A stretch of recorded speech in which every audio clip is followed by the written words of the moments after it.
Ladies and gentlemen, politics is a very interesting game. The bipartisan team met for the first time under the chairmanship of Stephen Kalonzo Musyoka from Azimio la Umoja One Kenya and Kimani Ichung'wah from Kenya Kwanza Alliance. And they reached some 4 agreements, which I want us to look into this particular video. But something caught my attention. I want you guys to pay very close attention to the statement or the speech by Kimani Ichung'wah ahead of this particular event. I think it was yesterday or yesterday, but one somewhere in the mountain. And later on, I'm going to read for you the tweet which he made, and I want you to draw some conclusion.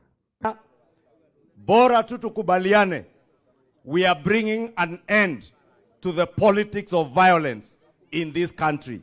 Number 2, we want to tell them what you say in broad daylight, openly, even when you meet with us, we want you to first say that you denounce violence and you do not want nusumkate.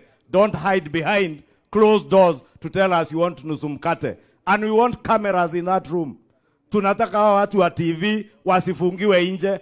Na nimeambia Kalonzo leo, mimi sitaki tukutane kwa giza, nataka mchana hadharani na utuweke mtu ya TV. Akija akisema nusu mkate, nimwambie mtu wa kitendawili amesema hataki nusu mkate, na raia wamesema hata.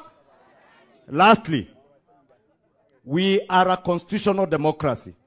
And in a constitutional democracy, the winner wins and governs. And those who are relegated to the opposition oversight those who won the election. We want an affirmation of that we will engage on the basis of mutual understanding, mutual respect, but more importantly, respect to the rule of law and our constitution, and respect to all our arms of government, including the judiciary. Your Excellency, you must allow us. And the people have said, with that respect to our constitution and the rule of law, we shall not engage on any matter whatsoever that undermines the rule of law, that undermines our constitution, or anything that will undermine any other arm of government, including decisions that have been made in courts of law. That includes matters to do with elections of last year that were determined in the Supreme Court. Those things they are telling us about audit of the last elections. That also includes the question of the cost of living that is already in court on the Finance Act. Na mambo ya Finance Act, tumeambia on the cost of living, you do not sort out the cost of living by talking. You deal with the cost of living with actions, by having tangible policies like the subsidized fertilizer that is bringing down the cost of food items in our country, like the policy initiatives, Your Excellency, ulileta bunge. Now that's Kimani Ichung'wah while addressing a political rally. Now let us get a statement by Kimani Ichung'wah after this particular meeting from his official verified pages. This is what Kimani Ichung'wah is posting. National dialogue. In the spirit of unity and with a shared commitment to the well-being of our nation, we held the first dialogue meeting with our counterparts from Azimio la Umoja at the Bomas of Kenya. Okay?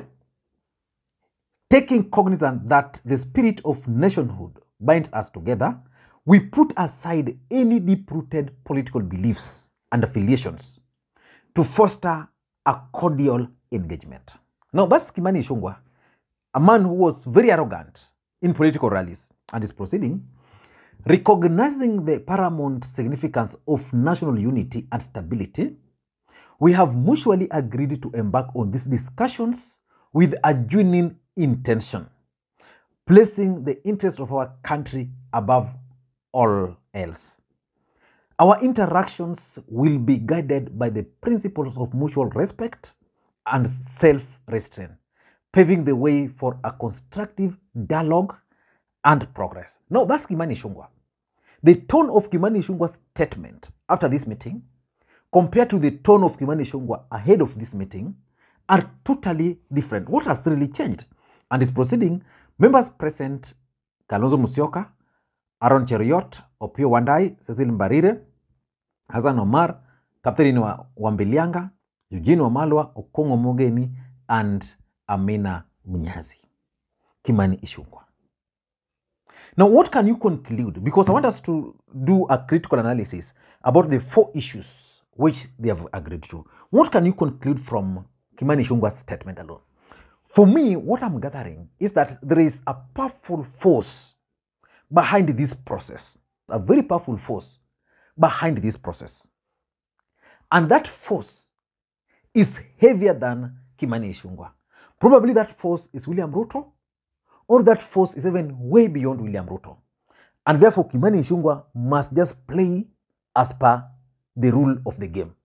Otherwise, Kimani Ichung'wah would have just issued a different statement. We know Kimani Ichung'wah. So which means this process, there are very powerful forces behind it. So the question is, who are these powerful forces behind this process? The second thing I'm concluding is that the interests of the people pushing this process are actually converging. And just like I've always told you, as long as the interests of politicians can converge, they will always work together. So I'm trying to imagine that probably the interests of William Ruto and the interests of Raila Odinga, as far as this process is concerned, are converging at a particular point. And that's why the team is talking from this unified tone. And I'm also concluding that as Kenyans, we must be very careful with our politicians. Whatever they tell us in political rallies is totally different from what they say when they meet. When Kimani Ichung'wah arrived, because he arrived late, he was with Ruto somewhere in, I think, in Nyeri. When he arrived late. And you saw the kind of hugging that took place between him, Kimani Ichung'wah, between Kimani Ichung'wah, Jeremiah Kioni, you know, Mwangi Wairia. But us, as a people, we are fighting. Well, these guys are happy. But let us now focus on the 4 issues which they've agreed on. Before you do that, in case you are watching this channel for the first time, please take a second or 2, click that subscribe button so that next time we produce a video like this, YouTube will automatically notify you. And to the subscribers, I want to continue thanking you guys for your continued support. Because without that support, this channel cannot be where it is now. Without any further ado, ladies and gentlemen, let us look at the first item they've agreed on. They've agreed that the talks will officially begin on Monday next week. Today is Wednesday, tomorrow is Thursday, then there's Friday, then there's weekend. So I think it's just fair for them to prepare. So after today, probably they'll report back to, Kalonzo's team will report to Azimio, Kimani Ichung'wah's team will report to Ruto, then they'll review, probably they've discussed other things, they'll review. By Friday, they set up things like if there's an office, any other thing, so that by Monday, the talks will begin. So on that, they've agreed. And for me, I think that's a good step, agreeing on the official date which these talks will begin. Number 2, they've also agreed on the creation of a proper framework that will guide these talks. You know, these talks is kind of the Anand talks. They'll be detailed. So they are already agreeing that they are going to have a technical team which will be set up.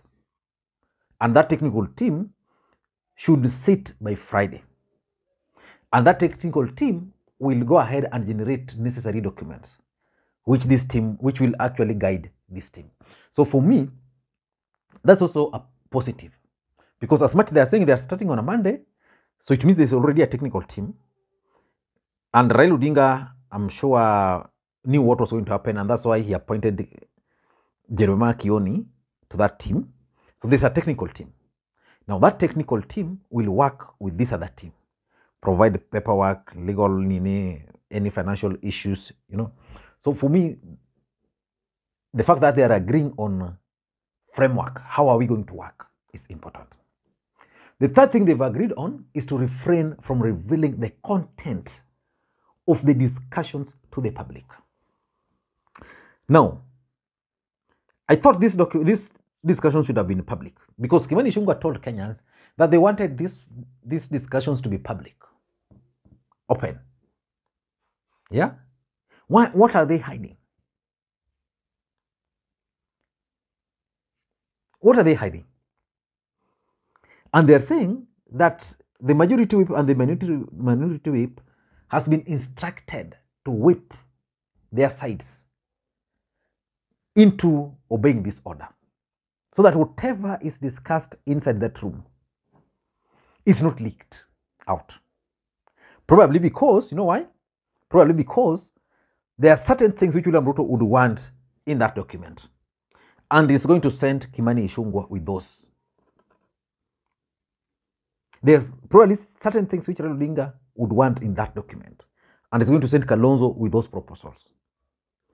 So for me, my biggest fear is what William Ruto is going to propose. And I'm looking at a situation where William Ruto is going to make certain proposals which they're opposing outside there. And that explains why they don't want these things out. But for me, I think the media ought to be briefed. They should be briefing the nation, at least on the issues they are going to agree on. Like if there are 5 issues, there are 10 issues, they should be able to tell Kenyans that these are the issues you are going to agree with or on. So their discussions then should be private. The last thing they've agreed on is that they are going to form a secretariat. And that secretariat will be presented before the National Assembly and the Senate, which means they want to have some legal binding.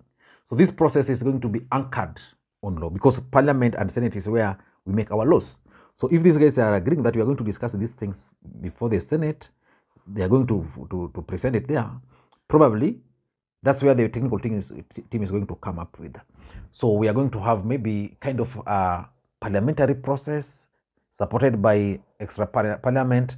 But the issue is that secretariat is going to consist of, according to them, the negotiating parties, that is the 5 individuals from each side.